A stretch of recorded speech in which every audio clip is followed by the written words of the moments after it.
مع أول نفس بنخلق الهم بنولد روحك شايفها العالم لازم تنجلد مقموع عسير مغترب لاجئ بحلم بهالبلد אנחנו מטילים מצור מוחלט על העיר עזה. אין חשמל, אין מזון, אין מים, אין דלק. הכל סגור. אנחנו נלחמים בחיות אדם ואנחנו נוהגים בהתאם.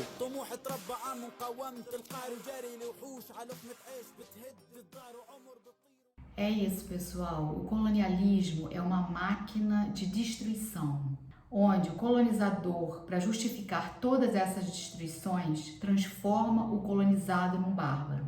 Só que para isso, antes disso, ele próprio, o colonizador, também tem que se barbarizar. Como já dizia o poeta e político francês Aimé Césaire.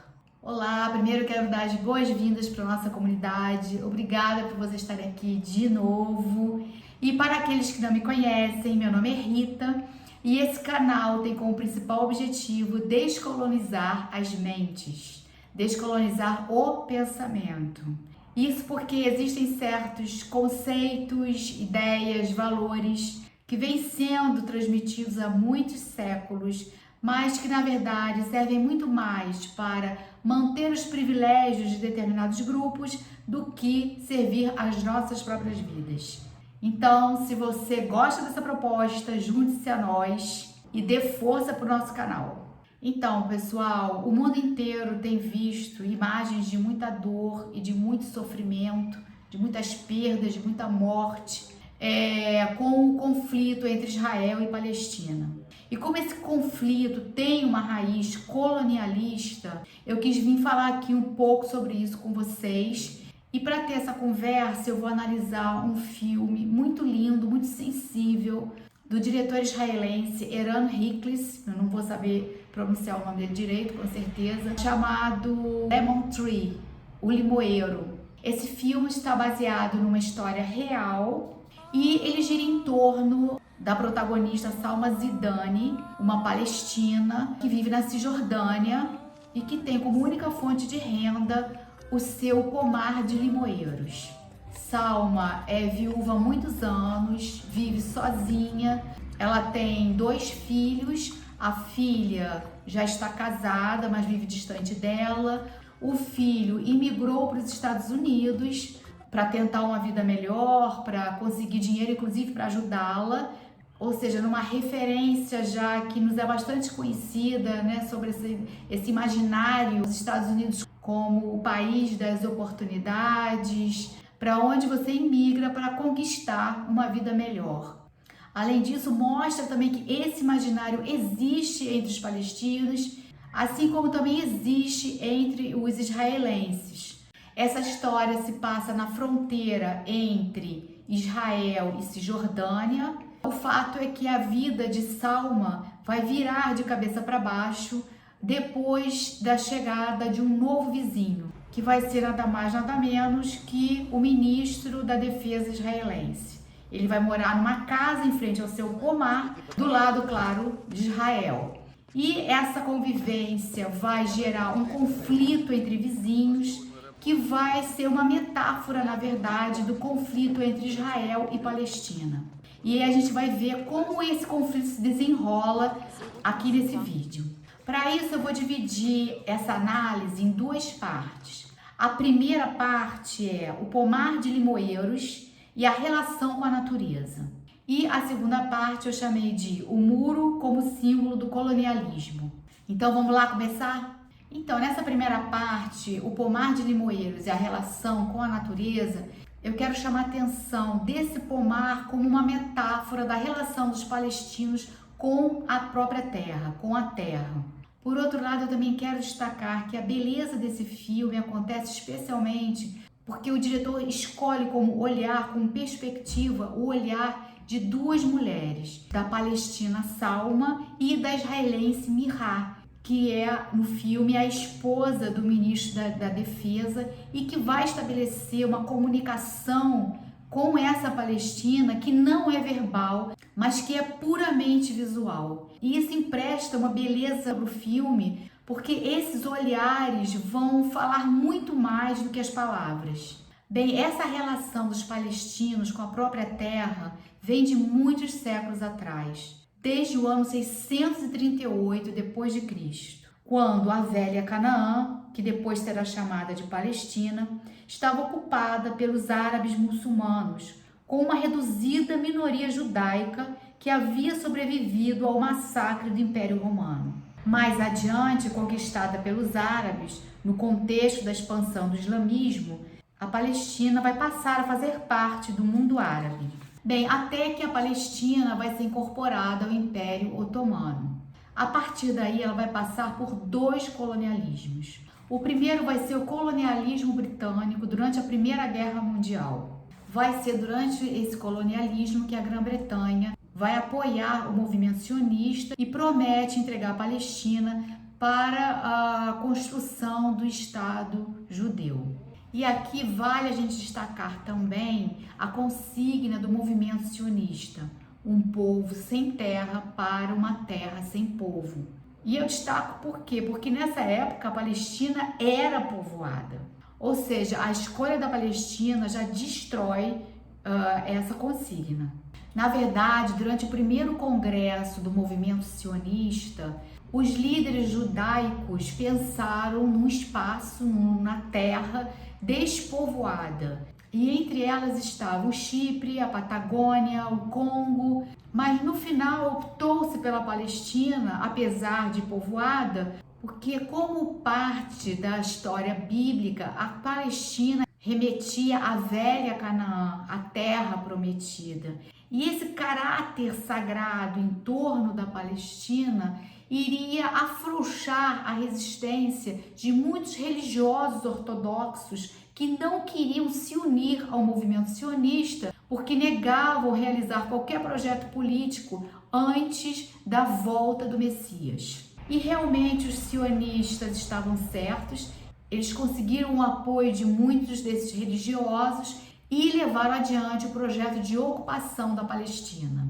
Inicialmente, essa ocupação não foi militar, porque nesse mesmo congresso eles criaram a Organização Sionista Mundial e, através dela, eles arrecadaram fundos, especialmente junto à burguesia judaica da Europa, e com esses fundos eles começaram a comprar terras dos palestinos. Até que essa imigração judaica começa a crescer cada vez mais e os palestinos começam a perceber o verdadeiro objetivo dessas ocupações. E é assim então que já começa aí o conflito entre palestinos e judeus. Os judeus criam uma organização paramilitar que primeiramente tinha o objetivo só de autodefesa, mas que mais adiante vai também assumir um caráter de ataque, já com a intenção mesmo de acabar com o colonialismo inglês na Palestina. Diante desses ataques, a Grã-Bretanha decide entregar a Palestina para a ONU, que é o modus operandi colonizador. Depois que explora bastante a mão de obra colonizada, os recursos naturais, o colonizador vai e abandona a terra colonizada. E é assim que, após a Segunda Guerra Mundial, em 1947, a Assembleia Geral da ONU decide dividir a Palestina em dois estados independentes, sendo que 53% desse território vai para Israel e 47% para a Palestina. Numa divisão que já começa de forma desigual e injusta, especialmente se a gente pensar que o número de palestinos era muito maior do que o número de judeus, como vocês podem ver aqui por esse mapa. Então a gente tem aqui nessa parte mais escura a Palestina em 1946 e em 1947 ela fica reduzida às 3 peças desse quebra-cabeça, porque ainda por cima são estados independentes descontínuos. Ou seja, o Estado de Israel muitas vezes vai ter que atravessar o Estado da Palestina para chegar ao seu território. Bem, em 1948 vai ser proclamado o Estado de Israel e é claro que os palestinos não vão se conformar com essa divisão desigual e, com o apoio dos demais estados árabes, partem para o confronto contra Israel, que vai ficar conhecido como a Primeira Guerra Árabe-Israelense. Os árabes vão ser derrotados e então Israel, de 53% do território palestino, ela vai passar a controlar 75% desse território. A partir de então inicia-se o êxodo dos palestinos para os países vizinhos e atualmente esses refugiados somam cerca de 3 milhões. A Palestina vai ficar reduzida à Cisjordânia e a faixa de Gaza. Esse mapa de 1967. Esse mapa de 2010 demonstra a presença do Estado de Israel sobre os territórios palestinos, especialmente através da criação de assentamentos de colonos nas terras palestinas, o que se constitui num verdadeiro colonialismo, né? numa operação colonialista do espaço palestino. Bem, eu tive que passar por esse contexto histórico para mostrar para vocês que essas terras já eram povoadas, que os palestinos viviam nessas terras desde pelo menos 638 depois de Cristo. Então é natural que essa relação com a terra seja uma relação muito mais intensa, muito mais profunda no que se refere aos palestinos. E é isso que a gente vai ver nesse filme, essa relação secular entre os palestinos e a terra que eles habitavam. Isso, por sua vez, é o que justifica a luta dos palestinos, ainda que muitas vezes seja uma luta praticamente suicida, porque a máquina militar e de propaganda israelense é infinitamente maior do que a dos palestinos. E aí eu quero mostrar para vocês uma cena que é muito bonita, em que ela sonha com o pomar, e vocês podem ver aqui então essa imagem do reflexo do pomar na luz do sol, que vai incidir exatamente sobre ela, né, mostrando aí essa simbiose entre a Salma e o seu pomar, que ao mesmo tempo também carrega uma memória do passado, é símbolo de ancestralidade para Salma. E vocês vão perceber isso agora, porque ela vai recordar a infância dela com o pai no pomar. Aqui a gente tem, de certa forma, a imagem do paraíso, né? A imagem da terra perdida, do paraíso perdido. E outra cena que eu também quero mostrar para vocês é o depoimento do ajudante da Salma. Esse ajudante vem acompanhando a família no cultivo do pomar há 40 anos. Ele também foi ajudante do pai dela e o depoimento dele mostra exatamente essa relação do povo palestino com a terra. يوم يوم أنا وسلمى كنا نشتغل بالأرض ونهتم بالشجر، والاهتمام بالشجر مش بس سكية وسماد. الشجر مثل البشر هاعتسيم كيمو ابن آدم نشامة بحسوا، لازم نحسس عليهم ونحكي معهم. أنا ما بشتغل بالتراكتور، أنا بشتغل بإيدي هدول. الأرض هي أحسن أرض في البلد، لا مش بس في البلد، في البلاد كلها والعالم كمان. E agora eu só queria chamar a atenção para vocês sobre as características do limão, né? O limão é uma fruta azeda, né? Uma fruta ácida. E nesse sentido a gente pode relacionar essa acidez, né, com o próprio colonialismo sofrido pelos palestinos. Só que, por outro lado, essa relação sensível de Salma com a terra, com o cultivo, com o limoeiro, vai conseguir transformar essa acidez em algo doce, em algo saboroso, como é o suco que ela serve para as pessoas que chegam, que entram na casa dela, que de certa forma estão aí entrando na sua intimidade e que entre em contato aí com a sua dor, com o seu sofrimento.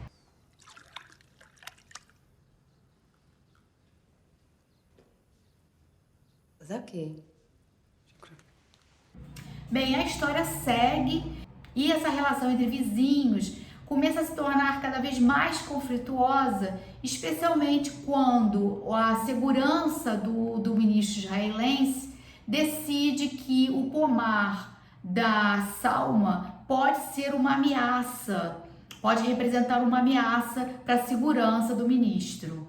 Ele vai dizer que qualquer um pode se infiltrar no meio daquele pomar e tentar matar o ministro. Bem, diante disso, então, ele concorda com o líder da sua segurança em colocar cercas, isolando esse pomar. E nesse momento ele simplesmente desconsidera o fato de que esse pomar tem um dono, né? E que o dono, Salma, não vai poder mais ter acesso ao seu próprio pomar, que é o modus operandi colonialista. Simplesmente desconsiderar, invisibilizar o colonizado. E mais adiante, a segurança desse ministro vai decidir por construir um muro, separando realmente o pomar da casa do ministro.